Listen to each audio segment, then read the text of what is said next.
If you're not going to be silent, be grateful.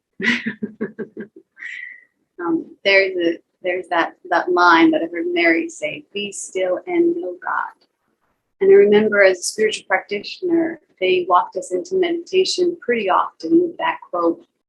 And the way that they would do it is they would say, "Be still and know God. Be still and know. Be still."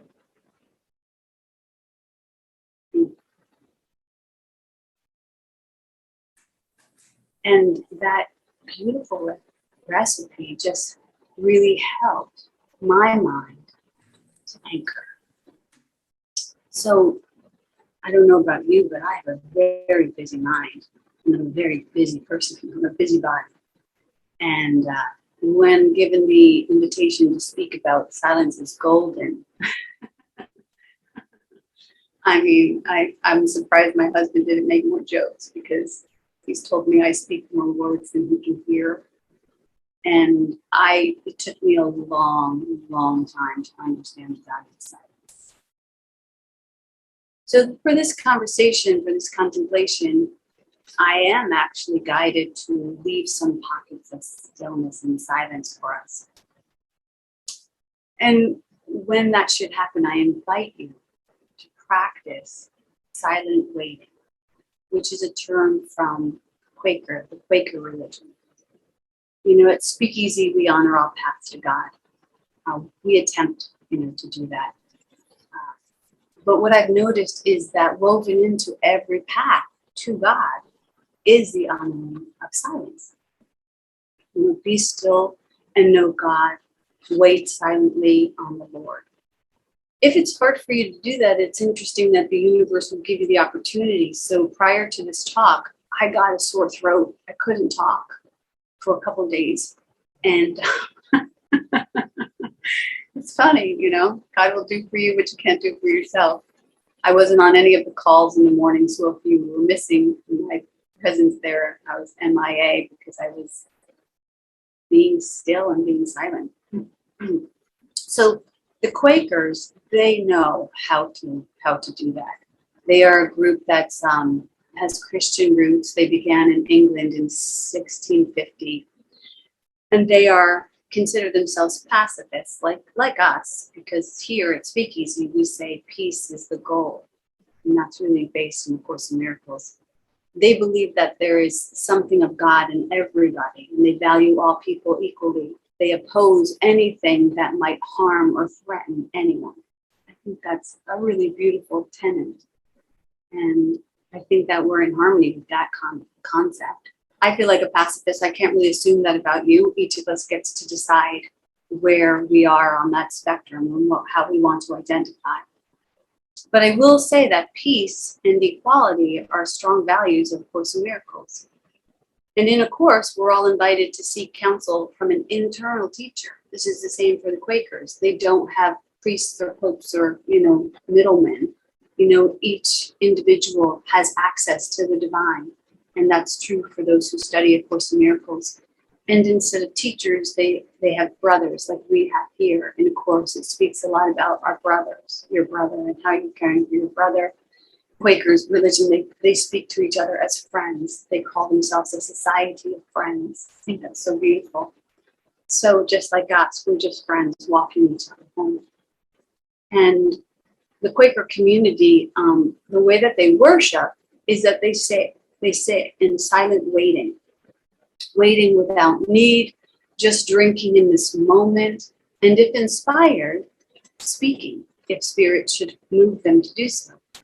But that doesn't mean that speaking happens. It just means that they're committed to being guided by spiritual divinity, and that if they should sit in an hour of silence, then that's perfect.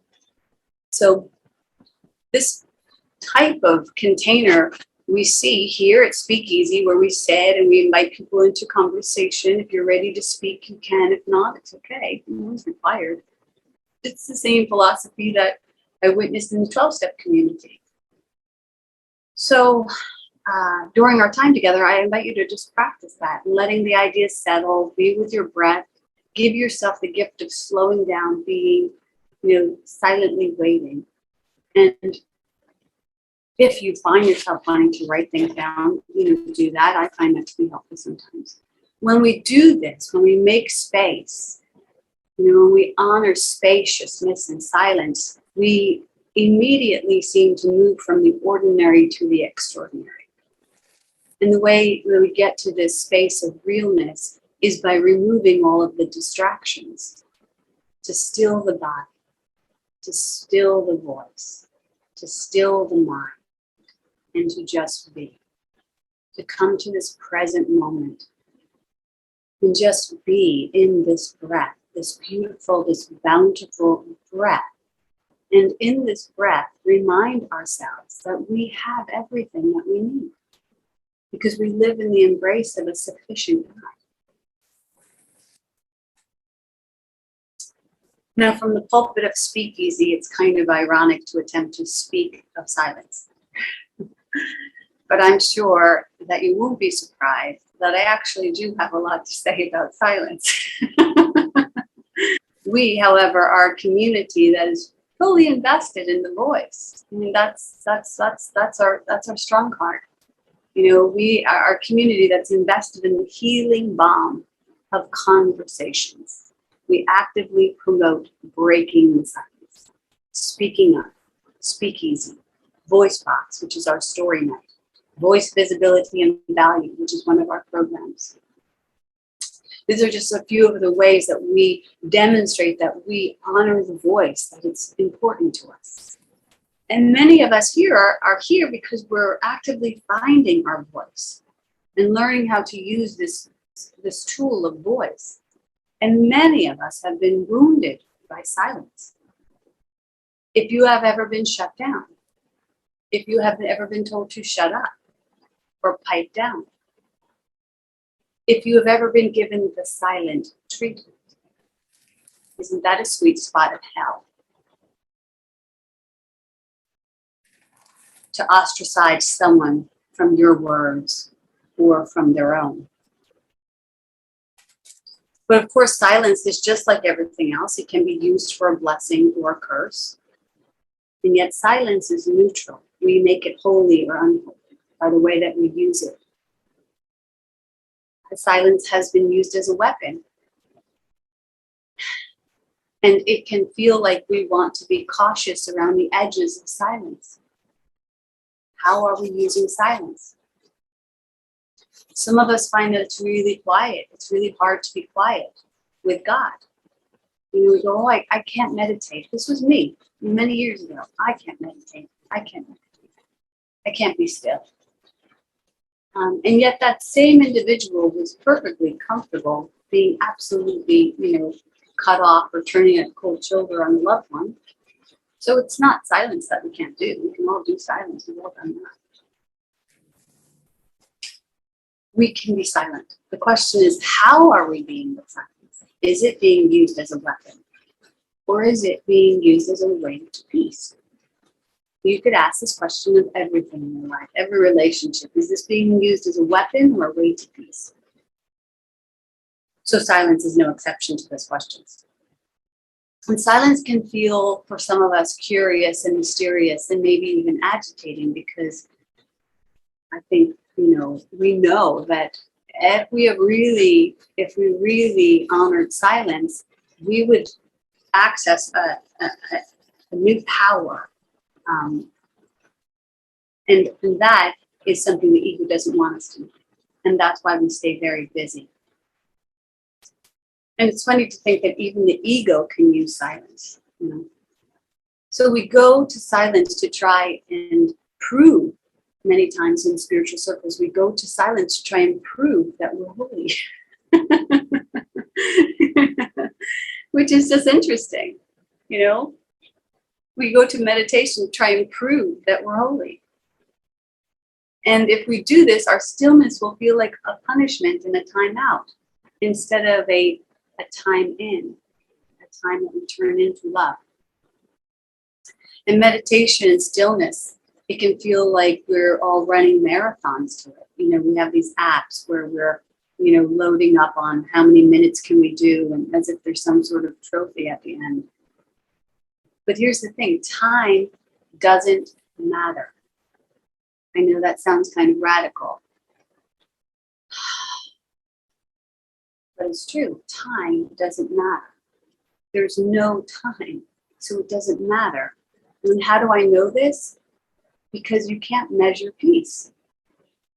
You either have it or you don't have it. If your practice of stillness is an hour or 20 minutes or 2 minutes a day, it should be the amount that brings you to peace. That it's a practice for peace. So it should be the amount that brings you to peace. And if 1 minute agitates you want to just look at that and breathe into it and see if you can expand that ever so little. I meet people sometimes who tell me that they meditate all day long and they hate it. Can you imagine? I have to meditate, but I hate it. And I would say, you might want to ask the Holy Spirit if that's the practice for you, or what the purpose is of this practice. Is it because you're striving to, be valued or own yourself as a spiritual being? Because you don't have to, you already are. So, can the Holy Spirit bring me to peace in 1 minute? Can the Holy Spirit bring me to peace in 1 minute?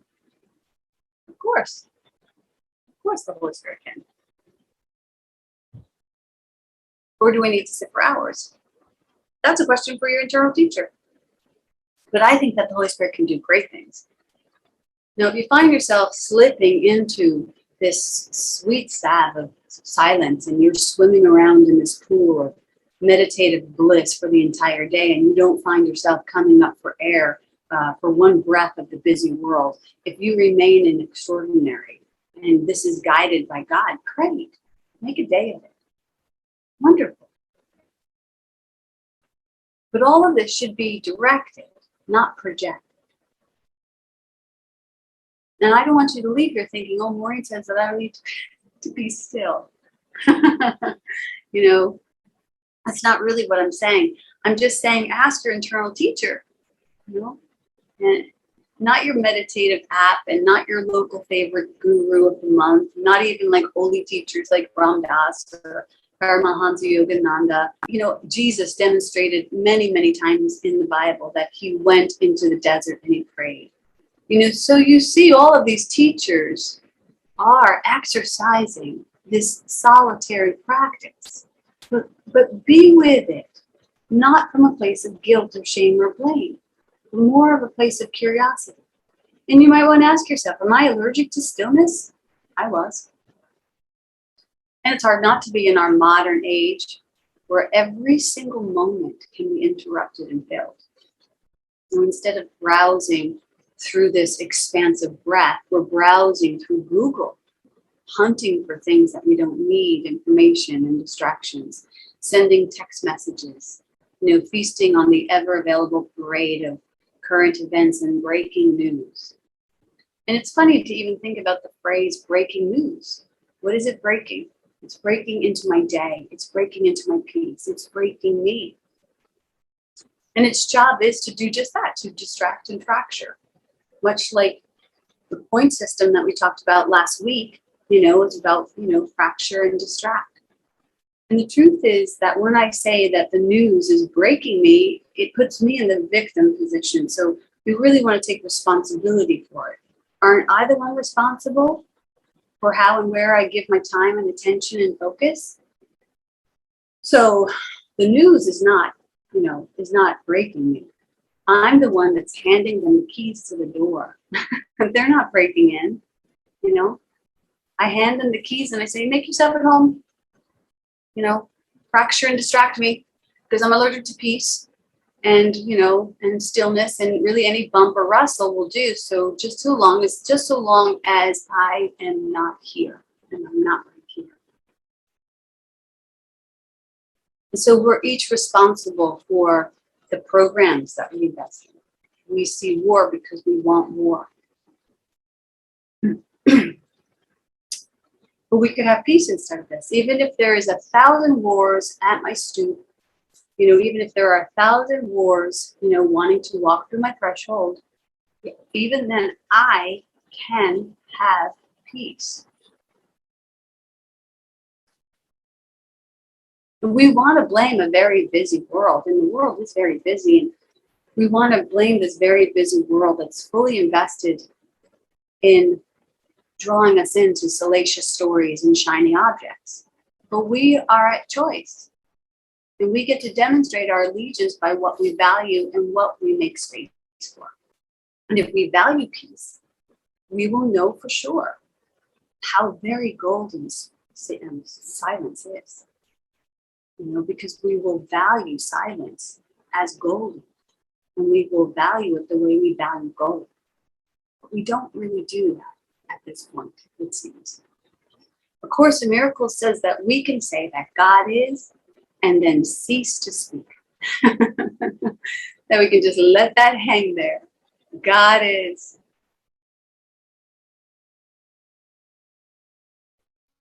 There's this podcast called Encounter in Silence, where they ask this question to all of their guests. And the question, I think, is so beautiful. I invite you to answer this for yourself. What was your first memory of silence? Take a moment and just be with that. What was your first memory of silence?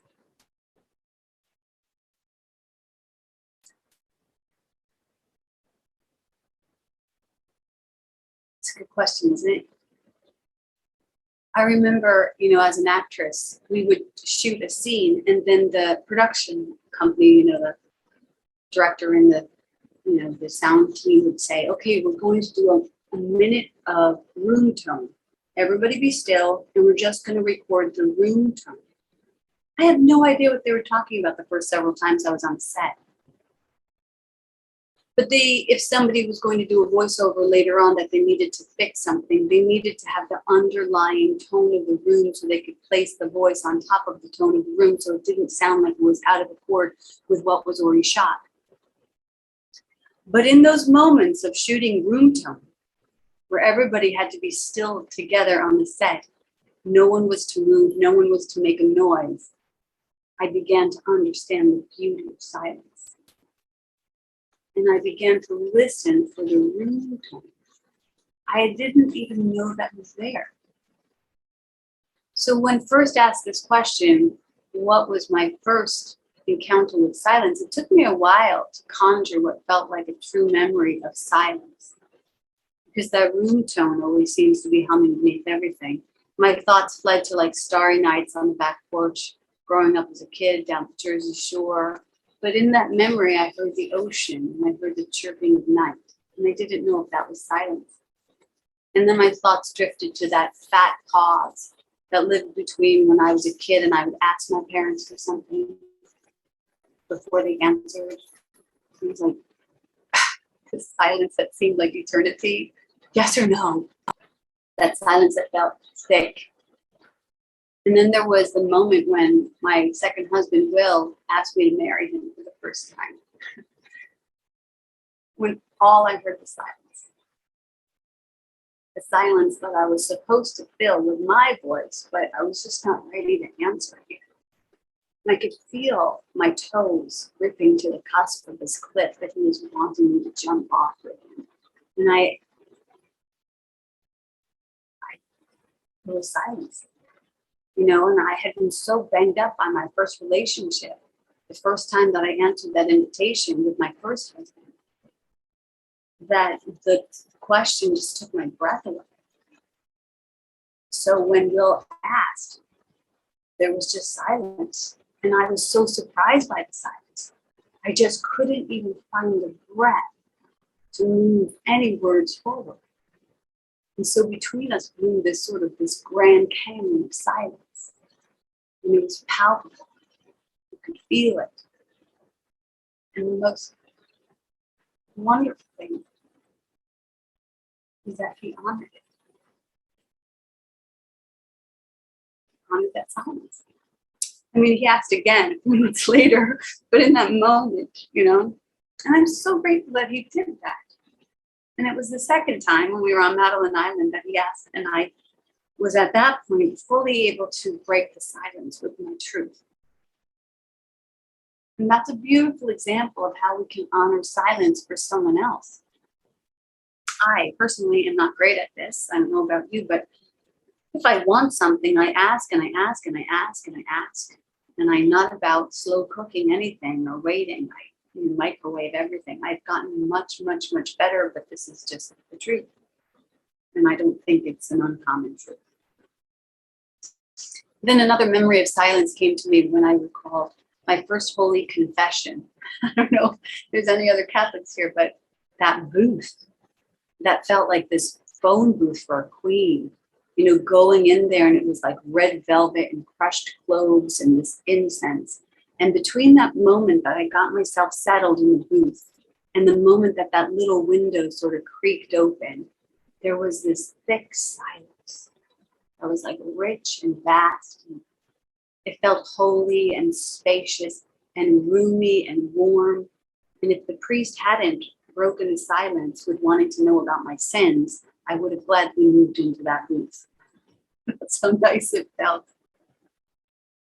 But it seems to me that silence that I come upon in all of these moments, that it feels like the silence is inviting me to wait, to hold space for breath and emptiness and the unspoken gospel that lives past all of our vocabulary. So that we can actually experience that magic, that mystical experience of the gap that Wayne Dyer talks about between thoughts, when we can say God is and cease to speak. So courting silence, it doesn't actually need any special time or place. But maybe you have, and I know I have, found these pockets of silence in libraries and old churches where we're not permitted to speak. And what a blessing that is. The silence seems to invite us into a more dignified version of ourselves. Have you noticed that? When approaching these spaces of social silence, we seem to move slower, more contemplative. And in these spaces, we energetically feel that I feel that something is being restored in me. It's kind of beautiful.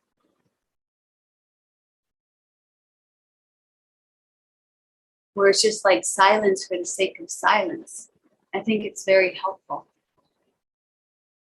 So some of the benefits of silence that you probably already know about is that it helps us with our concentration, our focus.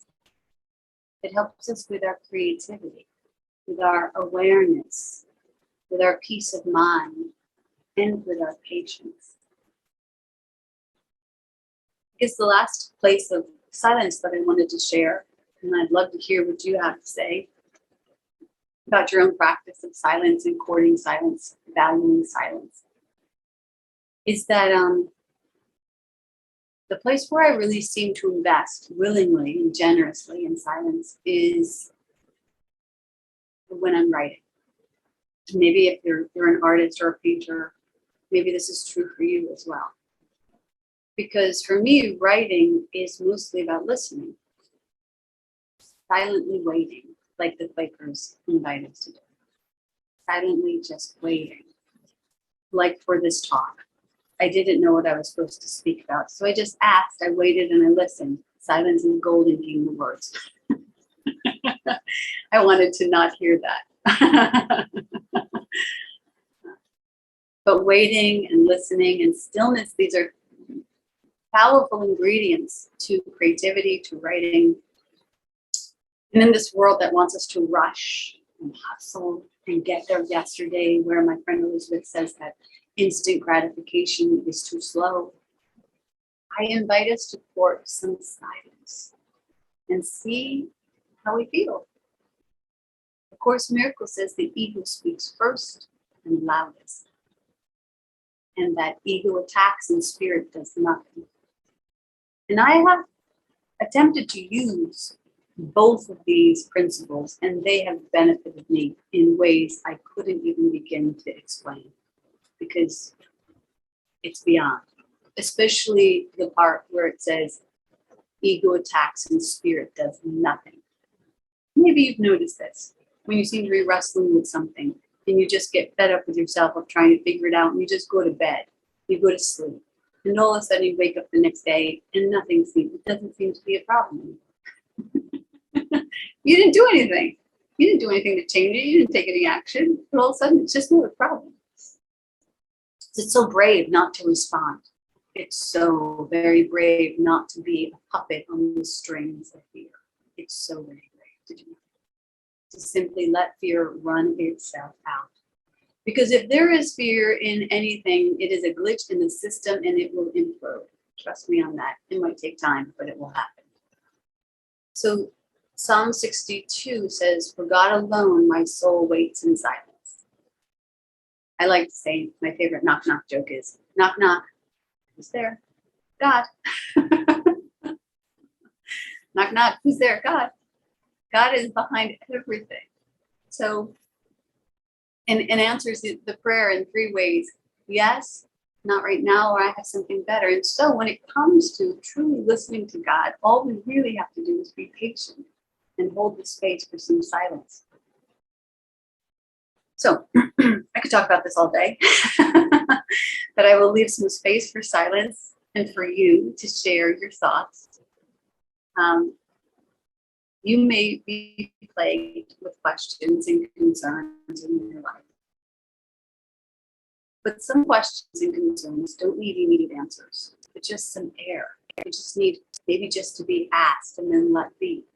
Let your mind unfold itself, unfurl all your questions, let them just lay out on the table, give them a little sun, a little silence. Allow the answers to arrive at its own sweet and dignified pace, as will allow me to arrive to the truth of that question. Don't seek the answers, seek the silence, and let the silence deliver the answers. For then you will have the most truthful answer you could ever desire. I promise you. And that's